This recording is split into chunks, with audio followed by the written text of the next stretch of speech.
এসেছি 1 cup coffee আর কটা chicken pakora নিয়ে।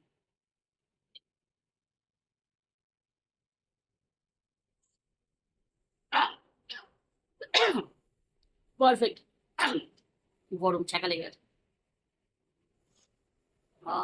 মানে শরীর খারাপের সময় যদি জ্বর বা কোনো কিছু হয়, মানে শরীরটা যদি খারাপ থাকে, ঠান্ডা ঠান্ডা লাগে বা কিছু, 1 কাপ গরম গরম কফি খেয়ে নিই। একটা আলাদাই এনার্জি।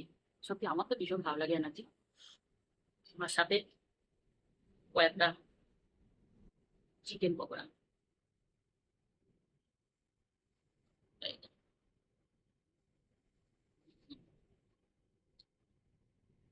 নিজের মানে নিজে বানিয়েছি বলে হয়তো প্রশংসা করছি, তোমরা বলতে পারো যে হয়তো নিজের বানানোটা কি খারাপ হলে কেউ। আসলে কথা এটা না, কথা হচ্ছে এটাই যে আমার চিকেন পকোড়া যারা যারা খেয়েছে তারা সত্যি খুব ভালো বলে।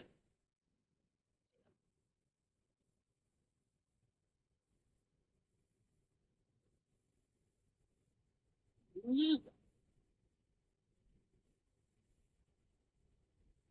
দারুণ দারুণ দারুণ। আমি একটা চিকেন পকোড়া একটু হাড় দিয়ে করি। লোকে সলিড মাংস দিয়ে করে তো, আমি একটু হাড় রাখি। বুকের যে হাড়গুলো হয় সেগুলো রাখি। চিবিয়ে খেতে আমার কিন্তু ভালো লাগে। অনেকজন দেখেছি পকোড়া বলে একটু সলিড। তো এই যে 1 কাপ কফি হাতে, আহ কি শান্তি। তোমাদের যদি ইচ্ছে করে